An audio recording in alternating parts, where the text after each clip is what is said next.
Hi guys, అందరికీ welcome back to my channel. So ఈరోజు వచ్చేసి మనకి డిగ్రీ మ్యాథ్స్లో ఉన్న సాలిడ్ జామెట్రీలో అయితే ఒక ఇంపార్టెంట్ 5 మార్క్స్ క్వశ్చన్ అయితే చూద్దాం. సో ఇదైతే వెరీ ఇంపార్టెంట్ అన్నమాట 5 మార్క్స్కి. సో ఈ మోడల్ అయితే మనకు మొత్తం టోటల్ 4 సమ్స్ అయితే ఉంటాయి. సో ఇదైతే ఫస్ట్ సమ్, అండ్ నెక్స్ట్ ఇంకొక సమ్ కూడా మీకు చేసి అయితే వెంటనే పెడతాను. అండ్ నెక్స్ట్ రిమైనింగ్ 2 మాత్రం మీరైతే ఓన్గా చేయాలి. సో అవైతే ప్రాక్టీస్ అవ్వండి ఖచ్చితంగా. 4 నుంచి అయితే మనకి 5 మార్క్స్ పక్కా వస్తుంది. సో ఇదైతే ఫస్ట్ అయితే ఇదైతే డిస్కస్ చేద్దాం. Show that 4 points 0, -1, 0, 2, 1, -1 and 1, 1, 1 and 3, 3, 0 are coplanar. So ఈ 4 పాయింట్లు కోప్లేనరా కాదా అని అయితే చూపించమంటున్నాడు. సో కోప్లేనర్ అయితే మనకి లాస్ట్కి అయితే 0 అయితే రావాలన్నమాట. సో అదైతే గుర్తుపెట్టుకోండి. సో అదైతే మనం ఫస్ట్ ఇచ్చిన పాయింట్స్ని అయితే తీసుకుందాం. సో గివెన్ పాయింట్స్ x1 అని వేసుకుంటాం. x1 అని వేసుకొని ఇక్కడైతే ఫస్ట్ మనకి ఏమి ఇచ్చారో ఈ 3 పాయింట్లు అయితే తీసుకుంటాం. సో 0, -1 అండ్ 0 ఇదైతే మనకి x1, y1 and z1. So అలాగే మన సెకండ్ పాయింట్స్ని x2, y2, z2 అనుకుంటాం. So x2 and y2 and z2 అనేది పాయింట్స్ని అయితే వేసుకుంటాం. అండ్ నెక్స్ట్ 3 కూడా అంతే సేమ్. సో x3 వచ్చేసి 1, 1, 1. సో మనకైతే యాషెస్ ఉన్నాయి. సో d వచ్చేసి మనం తీసుకుంటాం dr రేసెస్ కింద. సో అదైతే మనకి ఫార్ములా అయితే చూద్దాం ఇప్పుడైతే. సో అయితే మన ఫార్ములా వచ్చేసి ఆల్రెడీ ముందు వీడియోస్లో అయితే మీకు ఇంపార్టెంట్ ఫార్ములాస్ అన్నీ కూడా రికార్డింగ్ చేసి పెట్టాను. ఒకసారి ఆ వీడియోని కూడా మీరు చెక్ చేయండి. సో డెఫినెట్గా అవన్నీ అయితే మీరు ఖచ్చితంగా నేర్చుకుని ఉండాలి. సో ఫస్ట్ ఫార్ములా వచ్చేసి ఇదన్నమాట. x - x1, y - y1, z - z1 and x2 - x1 and y2 - y1 and z2 - z1 and x3 - x1, y3 - y1, z3 - z1 modulus equal to 0. So ఈ ఫార్ములా మీరు చూసుకుంటే కనుక సిమిలర్గా మనకి ఇటు సైడ్ చూసినా సరే z1s అండ్ ఇటు సైడ్ y1s అండ్ ఇటు సైడ్ x1s మాత్రం ఉంటాయి. సో మనం సింపుల్గా x, x2, x3 ఇక్కడ y, y2, y3 and z2, z3 వేసుకుంటే మనకు చాలా ఈజీగా అయితే ఫార్ములా గుర్తుంటుంది. సో ఇక లేట్ చేయగానే అయితే ఈ ఫార్ములా అయితే మనం సబ్స్టిట్యూట్ చేద్దాం. సో x వాల్యూ అయితే మనకు తెలియదు కాబట్టి x అయితే వేసుకుంటాం. అండ్ నెక్స్ట్ వచ్చేసి మనకి x1 వాల్యూ అయితే తెలుసు కాబట్టి x1 వాల్యూ వచ్చేసి మనకి 0 కాబట్టి 0 అయితే వేసుకున్నాం. అండ్ నెక్స్ట్ చూసుకుంటే కనుక మనకు వచ్చేసి y అన్నమాట. y వాల్యూ కూడా మనకు తెలియదు కాబట్టి y వేసుకుంటాం. అండ్ మైనస్ పెట్టుకుంటాం. అండ్ y1 వాల్యూ వచ్చేసి మనం చూసుకుంటే కనుక -1 అన్నమాట.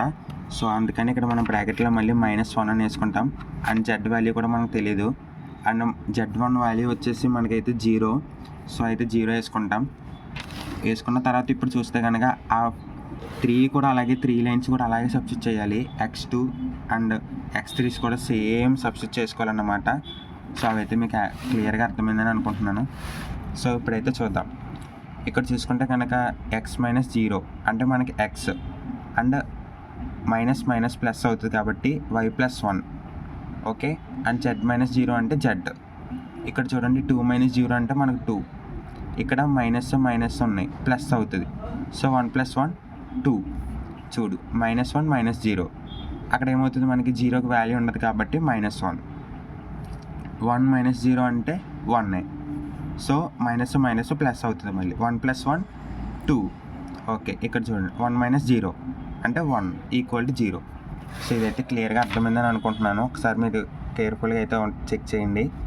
అండ్ నెక్స్ట్ వచ్చేసి మనకి చాలా ఈజీ అన్నమాట. ఇక్కడైతే మాత్రం మరి కొంచెం కేర్ఫుల్గా అయితే వినండి. సో ఇక్కడైతే మనకి మ్యాట్రిక్స్ తెలుసు కదా, 4x4x మ్యాట్రిక్స్. ఆ విధంగా అయితే మనం తీసుకుంటాం. ఫస్ట్ అయితే మనం x అయితే తీసుకోవాలన్నమాట. x తీసుకున్నప్పుడు ఏదైనా ఒక ఎలిమెంట్ తీసుకున్నప్పుడు దీంట్లో దాని స్ట్రైట్ కిందకు ఉండే లైన్ అండ్ దాని పక్కకు ఉండే లైన్ని మనం వదిలేయాలి. ఈ ఎలిమెంట్స్ అనేవి మనం అసలు టచ్ చేయకూడదు. రిమైనింగ్ 4 ఎలిమెంట్స్ని మనం మాత్రం మల్టిప్లై చేసుకోవాలి. సో ఫస్ట్ అయితే మనం x అయితే తీసుకుందాం. x తీసుకుంటే కనుక మనకి ఫస్ట్ చూసుకుంటే కనుక 2 × 1 2 వేసాం. నెక్స్ట్ మైనస్ పెట్టుకుంటాం. నెక్స్ట్ చూద్దాం. -1 × 2 అంటే -2. సో -2 వేసుకున్నాం. -2. అండ్ నెక్స్ట్ వచ్చేసి మైనస్, ఇది ఫార్ములాలో ఉంటుంది అన్నమాట. అండ్ నెక్స్ట్ తీసుకుంటే కనుక ఇప్పుడు మనం y + 1 ఎలిమెంట్ తీసుకోవాలి. y + 1 ఎలిమెంట్ తీసుకుంటే ఇప్పుడు మనం ఈ లైను అక్కడ దానికి ఉన్న స్ట్రైట్గా ఉన్న లైన్ మొత్తం ఇదంతా అయితే మనం మర్చిపోవాలన్నమాట. మనకు మిగిలింది ఇంకా 2, 1 అండ్ -1 అండ్ 1 మాత్రమే. 2 into 1 2 minus 1 into 1 minus 1 అవుతుంది. సో ఇదే ఇక్కడ ఇదే చేసామన్నమాట. 2 వేసుకున్నాం అండ్ -1 ప్లస్ జెడ్తో కూడా సేమ్ యాషెస్ అలాగే చేయాలి. మనం ఇప్పుడు జెడ్ని ఇలా తీసుకుంటాం, ఈ లైన్ పోతుంది అండ్ ఈ లైన్ పోతుంది. ఇంకా మనం లేదు 2 and 1 2 2 2s are 4 minus 2 1s are 2 4 minus 2 వేసుకున్నాం అన్నమాట. అండ్ నెక్స్ట్ దీన్ని మనం సింప్లిఫై చేద్దాం. 2 into -2 అంటే 4 మైనస్ మైనస్ ప్లస్ అవుతుంది కాబట్టి minus y plus 1 2 into -1 2 -1 -1 minus minus plus అవుతుంది కాబట్టి 2 + 1 3. So y plus 1 into 3. Next Z 4 - 2 అంటే 2 జెడ్ 2. ఓకే, ఇప్పుడు చూస్తే కనుక x into 4 అంటే 4x. x + 1 దీన్ని ఎలా మల్టిప్లై చేయాలంటే చాలామందికి ఇదైతే తెలియదు. ఇదైతే నేను సింపుల్గా చెప్తాను అన్నమాట. ఫస్ట్ అయితే మనం ఈ వైని తీసుకొని ఫస్ట్ 3తో మల్టిప్లై చేయాలి. ఎంత మైనస్ y into 3 అంటే 3y. ఓకే, నెక్స్ట్ 1తో మల్టిప్లై చేయాలి ఇదే 3ని మళ్ళీ. 1 into 3 అంటే 3, కానీ ఇక్కడ మైనస్ ఉంది కాబట్టి మనం అయితే -3 అని వేసుకుంటాం అంతే. నెక్స్ట్ జెడ్ into 2 అంటే 2z ఈక్వల్ టు 0.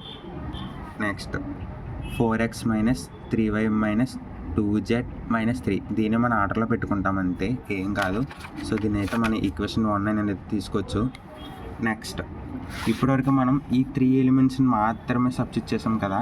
సో మనం ఇప్పుడు D కూడా ఫైండ్ అవుట్ చేయాలి కాబట్టి వచ్చిన ఈక్వేషన్లో మనకి ఇదైతే వచ్చిన ఈక్వేషన్ అనమాట. మీరు చూసుకోవచ్చు, వచ్చిన ఈక్వేషన్ని 1 అనుకుని ఆ ఈక్వేషన్లో మనం D వచ్చిన నెంబర్స్ అయితే సబ్స్టిట్యూట్ చేయాలి. మనకు వచ్చి ఇందులో x1 y z అని తీసుకుంటాం, x y z అనుకుంటాం. సో ఇప్పుడు చూద్దాం, 4x - 3y + 2z - 3 = 0. ఇదైతే మనకు వచ్చిన ఈక్వేషన్ అన్నమాట. సో ఇప్పుడు చూద్దాం, 4 into 3 x ప్లస్లో 3 సబ్స్టిట్యూట్ చేస్తాం, -3 into 3 y ప్లస్లో 3 ప్లస్ 2 into 0 ఎందుకంటే z ప్లస్లో 0 -3 = 0. అండ్ నెక్స్ట్ 4 into 3 అంటే 12, -3 into 3 -9, 2 into 0 అంటే 0. ఈ వాల్యూకి ఇంకా మనకి వాల్యూ లేదు. అండ్ -3. ఇప్పుడు చూడు 12 -9 -3 అంటే -12. 12 - 12 అంటే 0, క్యాన్సిల్ అయిపోతాయి కాబట్టి. సో 0 వచ్చిన తర్వాత ఇప్పుడు మనం ఏం రాయాలంటే 0 అని వచ్చింది కాబట్టి ఇవైతే మనకు కోప్లేనర్స్ అనమాట. So the given points are coplanars అని రాస్తాం. ఇదే మనకు అన్నమాట సమ్. సో ఇదైతే కేర్ఫుల్గా ఒకసారి అయితే చూడండి, మీ అందరికీ చాలా బాగా అర్థమైందని అనుకుంటున్నాను. ఏమైనా మిస్టేక్స్ ఉంటే కనుక నాకు ఖచ్చితంగా కామెంట్ చేయండి. ఇంకేమన్నా మన ఛానల్ ఇంప్రూవ్మెంట్ గట్రా కావాలంటే ఖచ్చితంగా చేద్దాం. Thank you.